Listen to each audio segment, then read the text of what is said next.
কারওয়ান বাজারের মধ্যরাতে আপনারা জানেন যে বিভিন্ন সবজির পাইকারি বাজার। সো সেই ক্ষেত্রে কিন্তু প্রচুর মানুষ কিন্তু আসলে এখনও এটিকে দেখছে।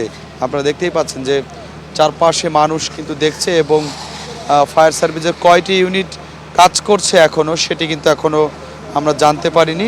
ফায়ার সার্ভিসের কিন্তু বেশ কয়েকটি ইউনিট কাজ করছে, এখনও কিন্তু আগুন নিয়ন্ত্রণে আসেনি। তবে এখনও কিন্তু আরও ফায়ার সার্ভিসের জোরদার করা হচ্ছে, আরও ইউনিট বাড়ানো হচ্ছে, কারণ ভিতর থেকে কিন্তু ধোঁয়া বের হচ্ছে। দেখতেই পাচ্ছেন ভিতরের থেকে কিন্তু এখনও ধোঁয়া বের হচ্ছে। এবং আরও একটি জায়গায় ভবনে কিন্তু কারওয়ান বাজারে আগুন দেওয়া হয়। কারওয়ান বাজার এবং ফার্ম গেটের যে মাঝখানটি ছিল সেই জায়গায় কিন্তু রাস্তা অবরোধ করে দেওয়া হয়। সেই রাস্তা অবরোধ করে কিন্তু সেখানেও ভাঙচুর করা হয় এবং অগ্নিসংযোগ ঘটানো হয়। এরপরে কিন্তু সেখানেও কিন্তু আসলে ফায়ার সার্ভিসের বেশ কয়েকটি ইউনিট এসে কিন্তু আগুন নেভানোর চেষ্টা করে।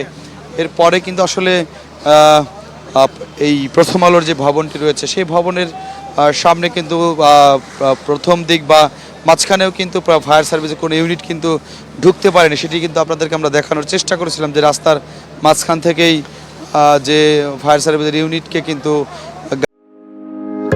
হার্টের যত্নে বিশ্বসেরা ক্যানোলা তেল এখন বাংলাদেশে গাড়ি ফেরত পাঠানো হয়েছিল।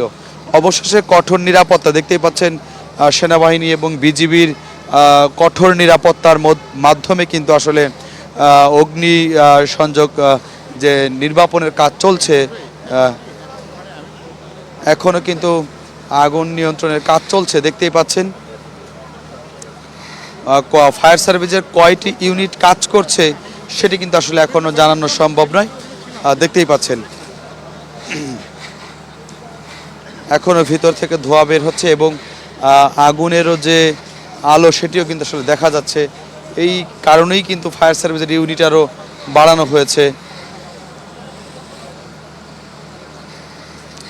চারপাশটা যদি আপনাদেরকে আমরা একটু দেখানোর চেষ্টা করি, যে চারপাশে কারওয়ান বাজার আপনারা জানেন যে মধ্যরাত এই জায়গায় কিন্তু পাইকারি বাজার, কাঁচামাল, সবজি সব কিছু মিলিয়ে কিন্তু আসলে কারওয়ান বাজার রাতে কিন্তু জমজমাট একটি পরিবেশ থাকে। সেই জায়গা থেকেও কিন্তু আজকে কারওয়ান বাজার পুরো একটি কি অবস্থা বলবো, আসলে দেখতেই পাচ্ছেন যে প্রচুর মানুষ কিন্তু ঘটনাটি দেখছেন। এখানে কিন্তু সাধারণ মানুষ, ব্যবসায়ী, কারওয়ান বাজারের মানুষও কিন্তু রয়েছে, দেখতেই পাচ্ছেন।